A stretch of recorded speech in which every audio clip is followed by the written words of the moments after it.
আজকে আমি বানাবো চিতই পিঠা আর তার সাথে রান্না করব হাঁসের মাংস নারকেল দিয়ে। তো ফার্স্টে আমি পিঠাটা বানিয়ে নিব। এখানে আমি চালের গুঁড়ো দিয়ে দিচ্ছি 3 কাপের মতো। কেনা চালের গুঁড়োটা আমি এখানে ইউজ করতেছি, শুকনো চালের গুঁড়া।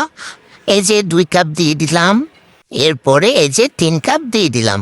তারপরে দেখলাম প্যাকেটের ভিতরে অল্প একটু রয়ে গেছে, তো ভাবলাম এটুকু দিয়ে দিই। এখানে আমি গরম পানি করতে দিয়েছি, এটা আমি গুঁড়িতে দিব। হালকা কুসুম গরম পানি দিব, বেশি গরম পানি দিলে আবার এটা বেশি সিদ্ধ হয়ে যাবে।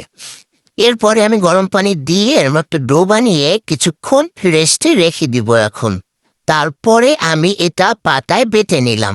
আমার আম্মু এভাবেই পিঠা বানায়।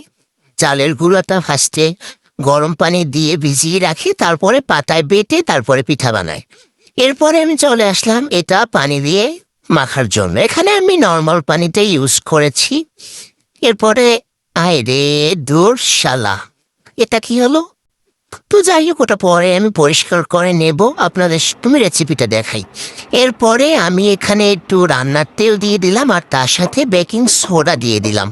এরপরে এটাকে আমি ভালোভাবে ঘুটে নিচ্ছি। এই যে দেখুন কি সুন্দর হয়েছে।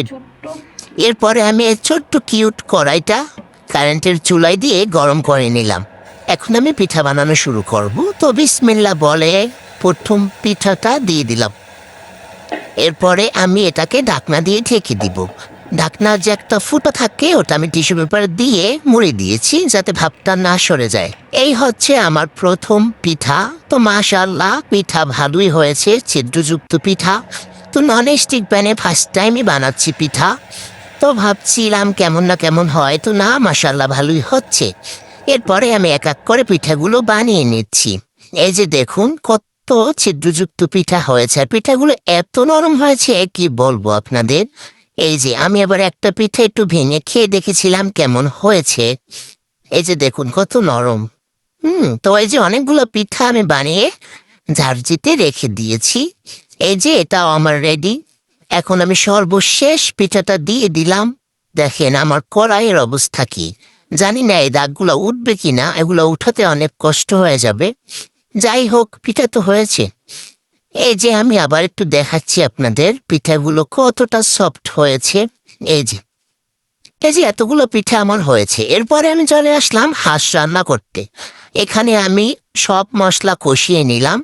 পেঁয়াজ বাটা, রসুন বাটা, আদা বাটা, জিরার গুঁড়া, ধনিয়ার গুঁড়া, হলুদের গুঁড়া, মরিচের গুঁড়া, লবণ, এলাচ, দারুচিনি, মানে যা যা মশলা লাগে, নারকেল বাটা দিয়ে ভালো করে কষিয়ে আমি হাঁসের মাংসটা এর ভিতরে দিয়ে দিছি।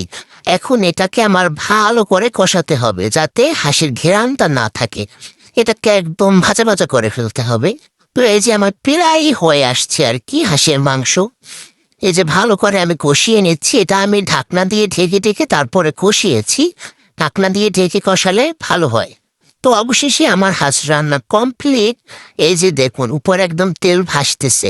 তো আমার আবার মাংস অত পছন্দ না, আমি আবার হাড্ডি চাবাতে খুব পছন্দ করি। এজন্য আমি প্রথমে নিয়ে নিলাম পা, তারপরে নিয়ে নিলাম মাথা। এরপরে আমি খুঁজতেছি এই হাড্ডি গুড্ডি কোথায় কোথায়, যা আমার পছন্দ সব কিছু আমি খুঁজে নিয়ে নিলাম।